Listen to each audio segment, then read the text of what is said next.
আমার প্রিয় ভালোবাসার মানুষদের জানাই আসসালামু আলাইকুম। শুক্রবার হচ্ছে সকল পেশার মানুষের ছুটির দিন। তবে গৃহিণীদের ছুটি বলতে কোনো কিছুই নেই। আর ছুটি মানেই হচ্ছে ভালো-মন্দ খাওয়া-দাওয়া। তাই তো আজকে মাটির চুলায় হাঁসের মাংস রান্না করা হবে। এই হাঁসের মাংসটা খেতে যেমন মজা, ঠিক তেমনই এটা কেটে ধুয়ে পরিষ্কার করে রান্নার জন্য রেডি করা এর চেয়ে বেশি ঝামেলার কাজ। তাই তো আজকে আম্মুকে বলি ফ্রিজ থেকে হাঁসটা বের করার জন্য। যেহেতু আজকে বন্ধ ছিল বাড়ির কাজটা, তাই শ্বশুরবাড়িতে যাওয়া হয়নি। আর সেজন্যই আম্মুকে বলি যে হাঁসটা বের করে নিতে।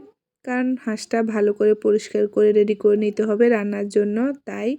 আর এর মাঝে এই তো হাঁসটা কিন্তু কেটে ধুয়ে পরিষ্কার করে নিয়ে এসেছি। এখন এক এক করে সব রকমের মশলা দেওয়া হয়ে গিয়েছে। শেষে উপর থেকে কিছু গরম মশলা দিয়ে দিই। এভাবে মশলা দিয়ে মাটির চুলায় হাঁস রান্না করলে খেতে বেশ মজা হয়।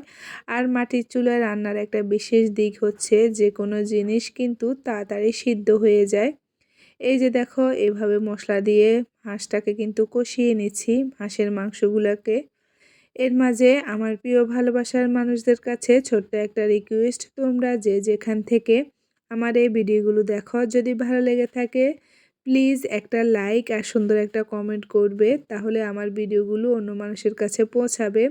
আর যারা নতুন তারা কিন্তু চ্যানেলটা সাবস্ক্রাইব করে অল অপশানটা চালু করে রাখবে, তাহলে ভিডিও ছাড়া মাত্র নোটিফিকেশান তোমাদের কাছে পৌঁছে যাবে।